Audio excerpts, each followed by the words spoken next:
अस्सलाम वालेकुम। वालेकुम सलाम। क्या हाल है बाबा जी, ठीक हैं? जी अल्हम्दुलिल्लाह। आप दोस्त ठीक हैं सब? जी अल्हम्दुलिल्लाह। बाबा जी, दो सवाल थे। जी फरमाएं। एक तो मस्जिद अली की ज़िक्र कब से स्टार्ट है जी महफ़िल यहाँ पे, जी और दूसरा मस्जिद अली की पहली तामीर कब हुई, जी। और अभी मस्जिद अली को तोसी करने का प्रोग्राम क्यों बना?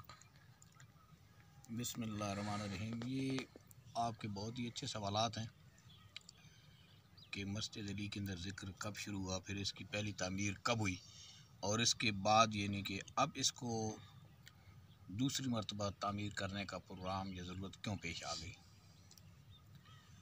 जहाँ तक पहले सवाल का तल्लुक़ है, तो ये जगह जो है, ये मस्जिद अली यहाँ पे हमने जहाँ पे बनाई है अभी, ये पहाड़ की चोटी के ऊपर बिल्कुल एक कुहान की तरह ऊंचाई, ऐसे पहाड़ की जैसे चोटी कुहान होता है ना ऊँट का, इस तरह थी बिल्कुल। तो यहाँ पर ज़िक्र इलाही के लिए हमने बाज़ाब्ता जो महफ़िल शुरू की थी वो 1991 के अंदर शुरू की थी। माशाल्लाह। तो ऐसे हमने पहाड़ को थोड़ा लेवल करके ना, बड़े बड़े पत्थर रखे होते थे और दरमियान में रेत डाली होती थी, और साथ हज़रत अली करमल्लाहु वजहहू की याद के अंदर एक चिराग जलाया करते थे, और उस रेत के ऊपर बैठकर हमारे ज़िक्र के प्रोग्राम हुआ करते थे। और ये प्रोग्राम फिर कोई 91 से बाज़ाब्ता शुरू हुए, हर जुमातुल मुबारक की रात को ये प्रोग्राम, और फिर चलते चलते 2001 के अंदर इस मस्जिद को हमने पहली मरतबा यहाँ पर तामीर किया था। ये मस्जिद जब 2001 के अंदर बनी, तो उस वक़्त तो जो उसके तकाज़े थे, ज़रूरत थी, उसके मुताबिक हमने इसको बनाया था फिर। और फिर अभी 2020 है, अभी 2020 के अंदर हमने ये महसूस किया कि इसको असर नौ दोबारा यानी कि बनाया जाए। अब उसकी ज़रूरत क्यों पेश आई?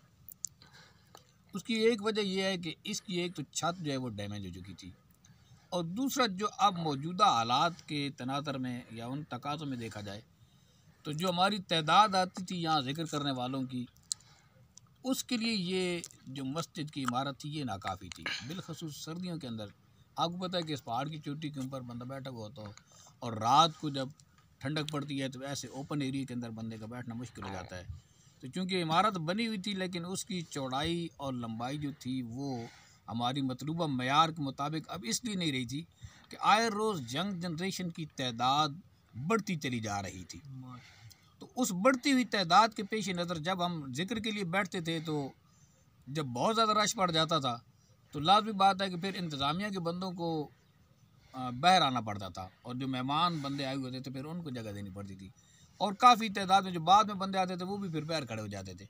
इसलिए इस ज़रूरत को हमने मद्देनज़र रखा, और यहाँ पर एक तो ये है कि इसकी छत भी डैमेज हो चुकी थी, तो फिर इंतज़ामिया ने फैसला किया कि इसको बेहतर है कि नए सिरे से बनाया जाए और थोड़ा इसको खुला भी कर दिया जाए, ताकि ये हमारे अब जो मौजूदा यानी कि तकाज़े हैं उनको पूरा कर सके। फिर हमने इसलिए इसको अब शहीद करने के बाद नए सिरे से तामीर करने का प्रोग्राम बनाया है। और अल्हम्दुलिल्लाह यहाँ पर जुम्मतुल मुबारक को की जो शाम होती है, यहाँ ज़िक्र इलाही का प्रोग्राम अरसा 30 साल से जारी व सारी है।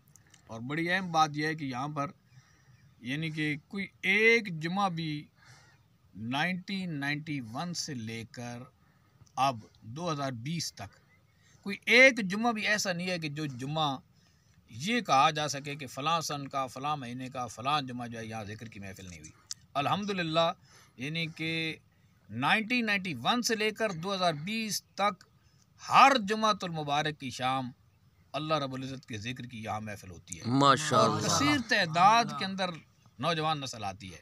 बेशक। 11वीं शरीफ के प्रोग्राम बहुत खूबसूरत होते हैं यहाँ पर। मिलाद शरीफ का जो एक प्रोग्राम होता है सालाना, वो बहुत बड़ा प्रोग्राम होता है। यहाँ यह कि शब-ए-दारियों के प्रोग्राम भी होते हैं। अब शब मेराज है, शब बरात है, लैलतुल क़द्र है, इस तरह की जो मुक़द्दस रातें हैं उनके अंदर रात को शब-ए-दारी का मुकम्मल प्रोग्राम होता है, और कसीर तादाद के अंदर नौजवान यहाँ पर मौजूद होते हैं। फिर सहरी के वक्त जिन अफराद ने रोज़ा रखना होता है उनके लिए लंगर का बड़ा खसूसी इंतज़ाम हुआ करता है। और अल्लाह पाक का बड़ा फ़ज़ल और बड़ा करम है कि अब इसकी तामीर के लिए हमने जो ही कदम उठाया है, तो अल्लाह का फ़ज़ल है कि बहुत सारे लोगों ने यहाँ तावन करना शुरू कर दिया है, और हमारी तवक्को से बढ़कर लोग कर रहे हैं। अल्लाह रब्बुल इज़्ज़त जो मुआवनीन हैं उनको जज़ाए खैर अता फरमाए और दीन और दुनिया के आमीन अंदर उनको भलाइयाँ नसीब फरमाए। आमीन। और हम ये तवक्को करते हैं कि जहाँ